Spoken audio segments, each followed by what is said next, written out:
Halo pemirsa Metro TV Lampung, kembali lagi bersama saya Kristi di program Dialog Spesial. Selama 30 menit ke depan, kita akan membahas topik-topik yang menarik. Tentunya pada episode kali ini juga kita membahas topik-topik yang menarik juga. Pemirsa, Jenderal Listio Sigit Prabowo menginstruksikan untuk memberantas pungli dan premanisme pada setiap Polda. Instruksi ini sesaat adanya informasi dari Presiden Joko Widodo bahwa keluhan masyarakat ini masih tinggi terkait adanya premanisme dan juga pungli. Berkaitan dengan hal ini, menyambut hari ini juga HUT Bayangkara ke-75, kita akan membahas lebih lanjut tema kita pada kali ini, berantas pungli, premanisme, dan juga begal yang ada di Provinsi Lampung. Dan saat ini saya sudah hadir bersama saya, Kapolda Lampung, Irjen Pol Dr. Andes Hendro Sugiarto. Assalamualaikum Bapak. Waalaikumsalam warahmatullahi wabarakatuh. Tabipun. Tabipun, ya ampun. Selamat siang Pak Kapolda. Selamat siang. Apa kabarnya Pak? Alhamdulillah, baik, sehat. Sehat Pak Kapolda ya. Oke Bapak, sebelumnya saya mengucapkan selamat Bapak sudah dilantik di sini Kapolda Lampung beberapa waktu lalu. Selamat bertugas di bumi Ruwajurai. Semoga amanah dan juga bermanfaat tentunya bagi masyarakat Lampung. Ya. Bapak, sejauh ini Pak Kapolda, masyarakat Lampung ini mungkin di luaran sana terkenal banyak sekali stigma Lampung itu banyak begalnya. Seperti itu Pak Kapolda. Lalu sejauh ini juga saya melihat Pak, dan tentu juga masyarakat juga melihat pungli, premanisme dan juga begal saat ini mulai terkendali. Sebenarnya apa Pak Kapolda, kiat-kiat dari Pak Kapolda sendiri untuk memberantas pungli, premanisme dan juga begal yang ada di Lampung? Terima kasih Mbak Christine.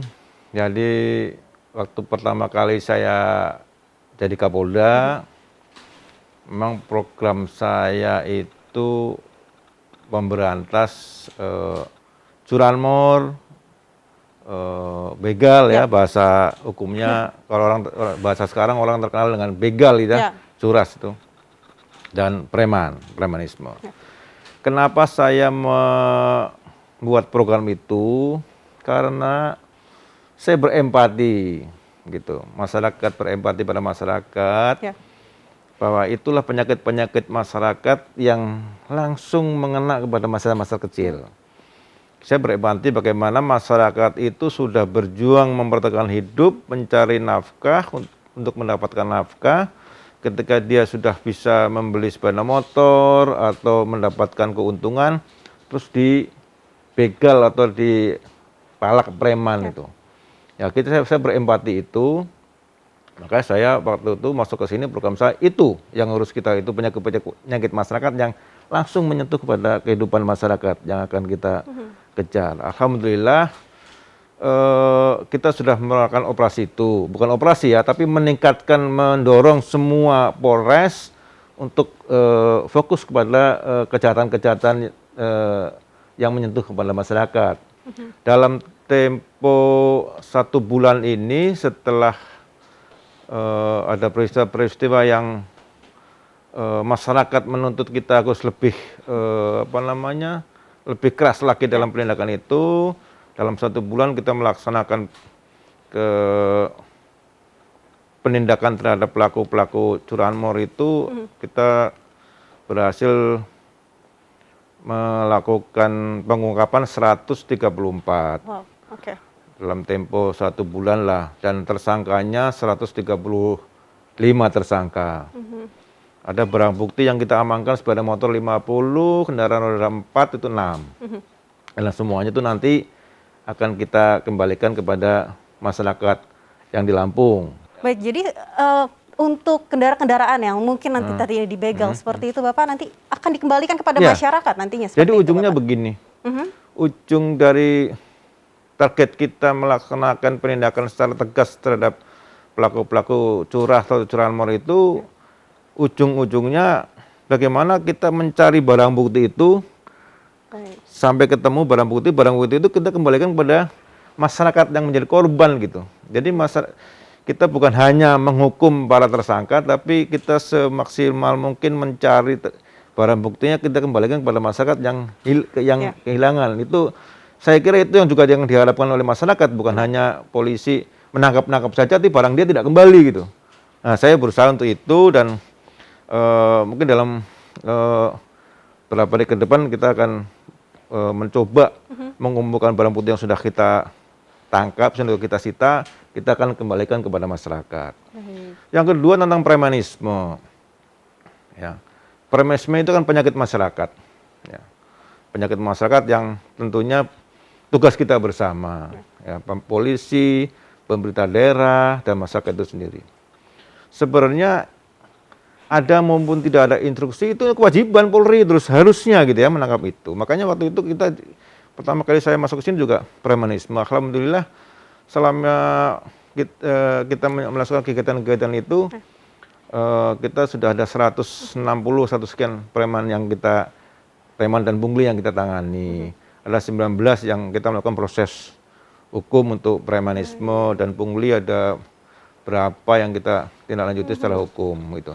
Dengan harapan ketika kegiatan-kegiatan premanisme itu bisa hilang atau menurun di Lampung, harapannya juga ekonomi biaya tingginya tidak ada ekonomi biaya tinggi lah, bisa ditekan dan harapan saya juga berpengaruh kepada pertumbuhan ekonomi di Lampung gitu. Baik, tentunya ini juga nantinya akan menghapus stigma-stigma di luar masyarakat Lampung seperti itu ya Bapak ya, bahwa Lampung ini mungkin bilangnya kampung begal, padahal sebenarnya itu bisa diperantas. Dan saat ini Pak Kapolda dan juga beserta jajaran juga membuktikan seperti itu. Saya juga berkali-kali menyampaikan kepada masyarakat, pada anggota Polda Lampung juga, ayo kita hilangkan stigma bahwa Lampung adalah daerah begal karena sudah terframing terutama di kota-kota di Jakarta, di Jawa itu kalau tertangkap orang Lampung gitu. Melalui saya juga mengajak masyarakat itu, dan kalau kita tegas gitu dan kita memang ada komitmen itu, saya yakin bisa. Dan saya juga mengajak Pemda juga bersama-sama, apa sih titik masalahnya, kenapa kok anak-anak muda, pelakunya itu anak-anak muda di Lampung yang umur 20 sampai 25 kan usia-usia sangat produktif. Saya juga mengajak juga kepada pemerintah daerah untuk anak-anak itu juga, mari kita bina dengan baik apa masalahnya. Kalau memang masalah kebutuhan ekonomi, apa yang bisa dia kerjakan, mungkin dengan pelatihan-pelatihan atau apa. Berarti ketika ada industri yang tumbuh di Lampung, misalnya ya anak-anak Lampung disiapkan untuk bisa masuk ke dunia industri itu. Jadi anak-anak Lampung itu akan menjadi tuan di daerahnya sendiri gitu. Jangan menjadi penonton, ada industri masuk ke Lampung, tapi anak-anak kita yang di Lampung jadi penonton. Harus dapat bersaing ya Pak Kapolda ya, harus dapat bersaing ya. Iya, harapan kita semua, harapan saya juga itu, ketika anak-anak Lampung itu bisa bersaing dan bisa masuk dalam industri, itu juga menguntungkan saya sebagai tugas keamanan itu ya. Ketika anak-anak sudah bekerja kan akan sangat berpengaruh terhadap gangguan kriminalitas itu. Baik, ini tergambar jelas bahwa sebenarnya Polda Lampung juga sangat ingin masyarakat dan juga anak-anak di Lampung ini berkembang dan juga menghapus yang ada stigma-stigma seperti itu ya Pak Kapolda ya. Kita akan bahas ini di segmen selanjutnya Pak Kapolda. Terima kasih. Pemirsa Metro TV Lampung, tetaplah bersama kami. Dialog spesial akan segera kembali.